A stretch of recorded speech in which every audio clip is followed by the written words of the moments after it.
Hello friends, मित्रा channel में आपका स्वागत है। आज इस वीडियो में हम 26 जुलाई का करंट अफेयर्स देखेंगे, जो कि आने वाले बैंकिंग और एसएससी एग्ज़ाम्स के लिए बहुत इंपॉर्टेंट है। तो चलिए शुरू करते हैं।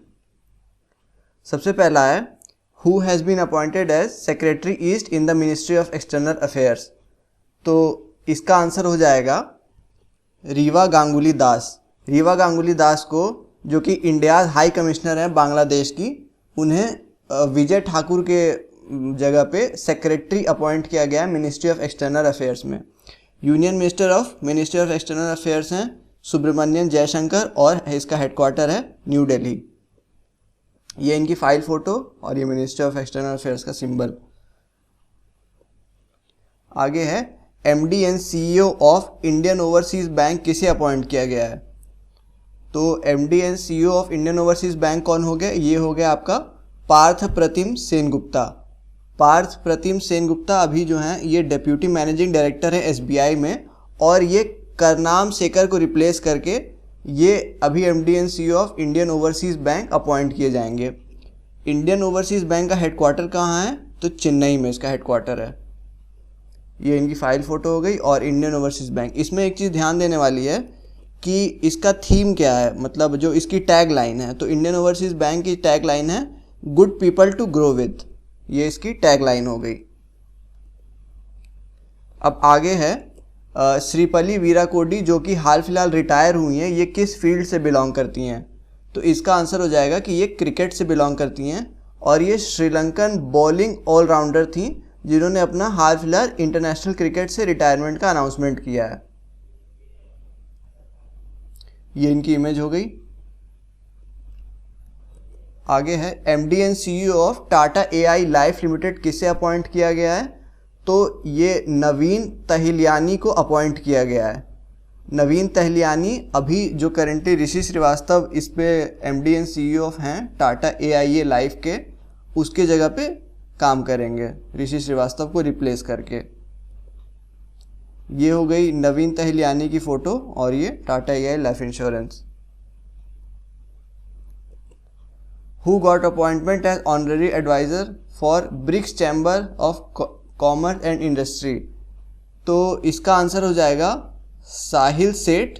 साहिल सेठ को अपॉइंट किया गया है ऑनररी एडवाइज़र के फॉर्म में, और ये अभी जो पेरेंट ऑर्गेनाइजेशन है ब्रिक्स सीसीआई, जो प्रमोट करती है कॉमर्स और इंडस्ट्रियल रिलेशंस को ब्रिक्स नेशन के बीच। ब्रिक्स नेशंस क्या क्या हैं आपके? ब्राज़ील, रशिया, इंडिया, चाइना और ये साउथ अफ्रीका। और ब्रिक्स का हेडक्वार्टर क्या है, ये कई बार पूछ लिया जाता है। तो ये हो जाएगा आपका संघाई, चाइना में ब्रिक्स का हेडक्वार्टर है। अगला है, मुथूट फिनकॉर्प और आईएनकेटी टॉक्स ने कौन सा पोर्टल लॉन्च किया है एमएसएमई के लिए? तो इसका आंसर हो जाएगा रीस्टार्ट इंडिया पोर्टल लॉन्च किया है मुथूट फिनकॉर्प और आईएनकेटी टॉक्स ने, और इसका मेन पर्पज़ है बिजनेस रीस्टार्ट करना कंट्री के अक्रॉस। और ये माइक्रो, स्मॉल और मीडियम इंटरप्राइजेस की हेल्प के लिए लॉन्च किया गया है। और जो वुमेन एंटरप्रेन्योर्स जो हैं, उन्हें जो भी प्रॉब्लम्स फेस होती हैं, तो वो अपनी प्रॉब्लम्स को इस पोर्टल की मदद से सॉल्व कर सकते हैं, रीस्टार्ट इंडिया। और union minister for micro, small and medium enterprise कौन हुए? तो ये हो गया आपका नितिन गडकरी। ये रीस्टार्ट इंडिया का है, मुथूट फिनकॉर्प और इंक का ये इनिशिएटिव है। आगे है, which organization has become the first Indian port, मतलब वो कौन सी संस्था है जो पहला इंडियन पोर्ट है to sign up science based targets initiative? तो इसका आंसर हो जाएगा अदानी पोर्ट्स। वो है ऑर्गेनाइजेशन जिसने पहला इंडियन पोर्ट है जो कि साइंस बेस्ड टारगेट इनिशिएटिव को साइन किया है। और अदानी पोर्ट और स्पेशल इकोनॉमिक जोन लिमिटेड ने ये इनिशिएटिव साइन किया गया है। तो इसका मेन मकसद है इमिशन रिडक्शन टारगेट्स, इमिशन को घटाना और ग्लोबल वार्मिंग को 1.5 डिग्री के आसपास मेंटेन रखना प्री इंडस्ट्रियल लेवल पे। तो इसका आंसर हो जाएगा अदानी पोर्ट। ये अदानी पोर्ट का एक इमेज है। एथरॉस मिशन, जिसमें कि एक फुटबॉल के स्टेडियम के साइज़ का बैलून स्पेस में भेजा जाएगा स्टडी के लिए। तो ये एथरॉस मिशन किसके द्वारा लॉन्च किया गया है? तो ये नासा द्वारा लॉन्च किया गया है। नासा काम कर रही है एक टेलीस्कोप को जो कि एक फुटबॉल के स्टेडियम के साइज़ में बैलून में भेजा जाएगा 2023 में। अब इसका नाम है एस्ट्रोस मिशन। इसका फुल फॉर्म ये हो गया astrophysics astrospheric telescope for high spectral resolution observation at sub millimeter wavelength. NASA का हेडक्वार्टर हो गया वॉशिंगटन DC, यूनाइटेड स्टेट्स।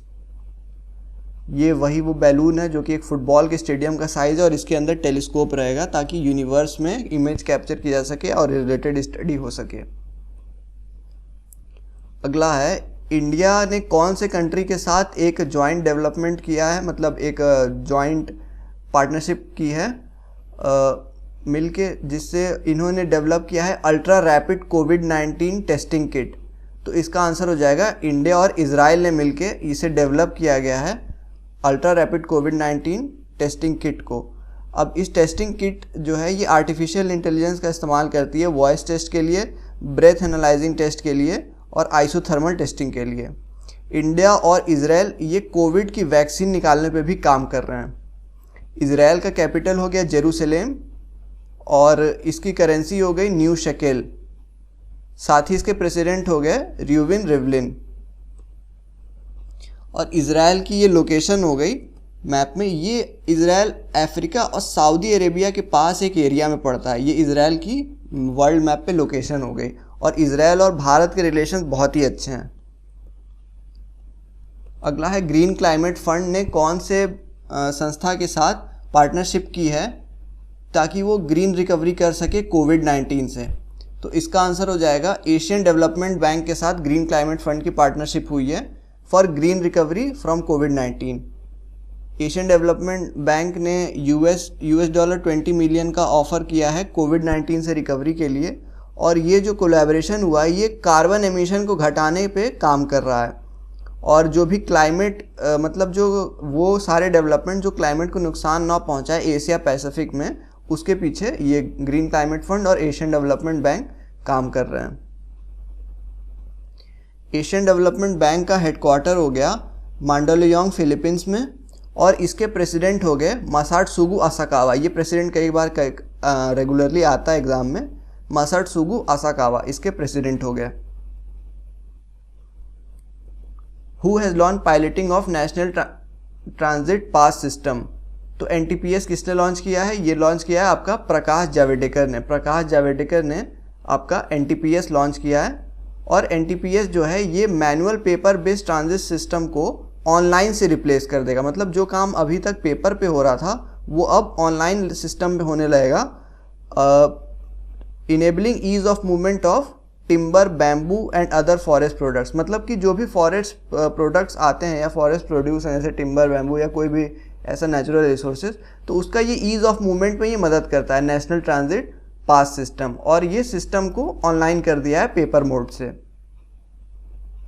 ये प्रकाश जावड़ेकर की फाइल फोटो और ये देश में पास हुआ है नेशनल ट्रांजिट सिस्टम का पोर्टल।